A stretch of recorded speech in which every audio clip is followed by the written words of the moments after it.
saya coba jawab. Jadi sebetulnya ibu menyusui itu aman insya Allah untuk berpuasa ya, berpuasa Ramadan mungkin ya. Tapi memang ada beberapa hal yang harus diperhatikan. Keamanannya ini memang karena dia seringkali kan ibu menyusui itu takut frekuensi atau banyaknya ASI-nya tuh berkurang gitu. Tapi ternyata prosesnya itu adalah tubuh akan memecah lemak untuk tetap memproduksi ASI. Jadi sebetulnya aman aja.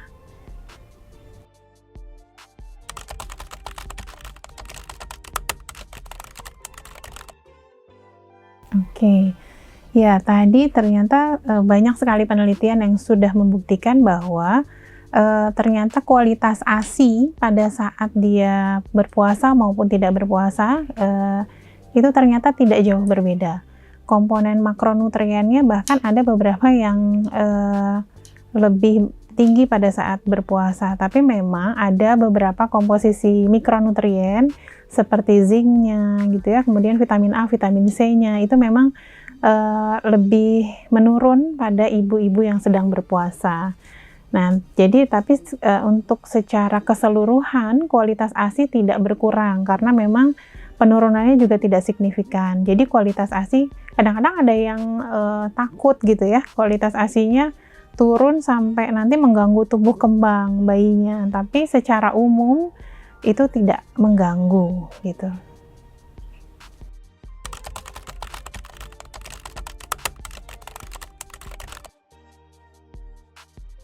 Ya, baik. Ibu menyusui itu termasuk ibu yang golongan yang mendapatkan rukhsah atau keringanan ya. Seperti dalam surat Al-Baqarah ayat 184 juga sudah dijelaskan bahwa ini termasuk ke dalam golongan yang sakit atau memiliki ketidakmampuan.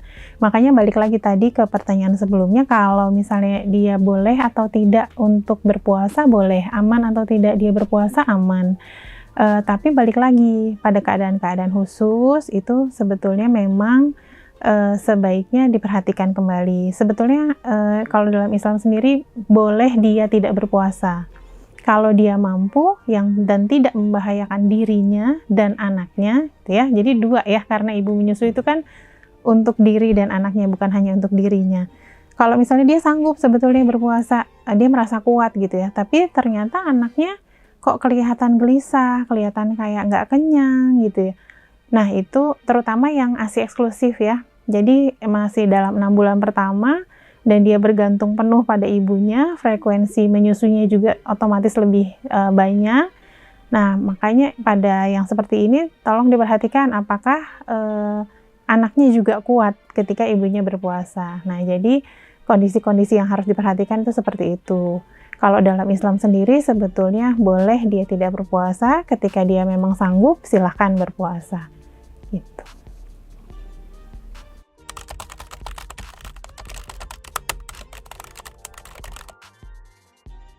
Nah ini ya penting banget emang ini untuk diperhatikan. Jadi untuk seperti kalau dalam Islam sendiri sebetulnya memang sudah disunahkan ya, ketika memang kita nggak punya kurma basah disarankan kurma kering, jika tidak ada baru pakai air putih gitu ya.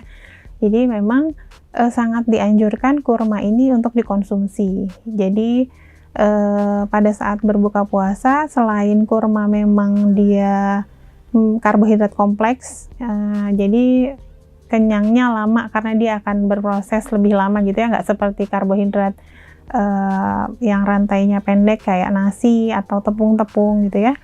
Kemudian alpukat, sayuran-sayuran hijau, ikan salmon mungkin, atau ikan-ikan kembung itu juga boleh, bisa untuk kebutuhan proteinnya. Kemudian daging-daging mungkin yang tanpa lemak itu juga sangat disarankan untuk dikonsumsi untuk memenuhi kebutuhan protein dan lemak bagi ibu. Nah memang yang perlu diperhatikan adalah konsumsi air putih gitu ya, atau mungkin air kelapa, karena kalau air kelapa itu kan ada mineral, ada mineralnya di dalam ya, dan dia murni dari kelapa, bukan buatan. Jadi memang diatur supaya minumnya tetap tercukupi. Misalnya kalau orang tidak menyusui itu kan 8 gelas per hari minimal gitu ya. Kita ambillah kasarnya misalnya 12 gelas per hari untuk ibu menyusui. Itu mungkin bisa diatur dari buka sampai tidur misalnya 6 gelas atau lebih, baru nanti pada saat sahur juga begitu, bisa 6 gelas atau lebih. Jadi kalau mungkin pas baru bangun tidur minum dulu gitu ya, sampai ketika selesai buka makan sahur itu sudah 6 gelas, atau silahkan diatur pokoknya jumlahnya segitu gitu, dalam dibagi antara pada saat berbuka sama pada saat sahur.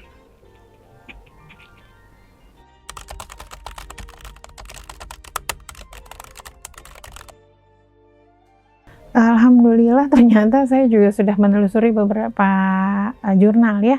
Ternyata tidak ada penurunan berat badan bayi pada ibu-ibu yang diteliti, pada grup yang berpuasa maupun yang tidak berpuasa. Hasilnya adalah berarti kan kalau dia sudah memutuskan berpuasa tuh berarti dia sudah tahu bahwa dirinya dan anaknya sanggup untuk berpuasa ya. Jadi memang di kedua grup ini BMI-nya sama gitu ya, body mass index-nya sama, diupayakan semirip mungkin antara kedua kelompok ini. Ternyata memang bayi-bayinya tidak ada penurunan berat badan, jadi dia tetap naik sesuai dengan tugas pertumbuhan dan perkembangannya. Jadi selama ini sebetulnya kepada ibu-ibu yang memang memutuskan untuk berpuasa tidak ada pertumbuhan atau perkembangan yang jadi terhambat karena dia berpuasa.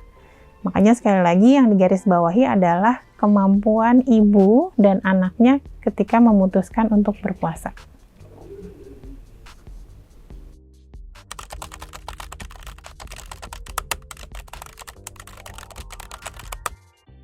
Iya, baik.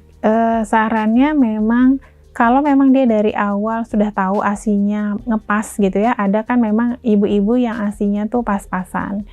Memang booster ASI itu boleh-boleh saja, walaupun debatable, tapi apalagi kalau misalnya pada yang membutuhkan, itu silakan. Dan banyak ya sekarang alami gitu ya. Kalau saya lupa kalau di bahasanya kadang-kadang ada namanya daun bangun-bangun dan lain-lain gitu ya.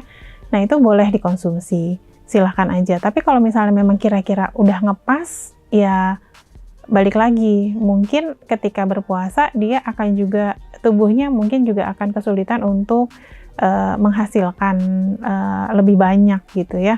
Walaupun secara umum sebetulnya ketika payudara dikosongkan itu ada perintah ke otak untuk menghasilkan ASI, kemudian itu dia akan memproduksi lagi ASI. Makanya memang ASI itu harus sering dikosongkan supaya ada perintah dia untuk memproduksi lagi gitu ya. Memang sudah fisiologisnya di settingnya seperti itu. Jadi kalau misalnya kira-kira tidak mampu, tidak apa-apa dan tidak usah merasa bersalah karena ini masuk dalam golongan rukhsah, diambil keringanannya.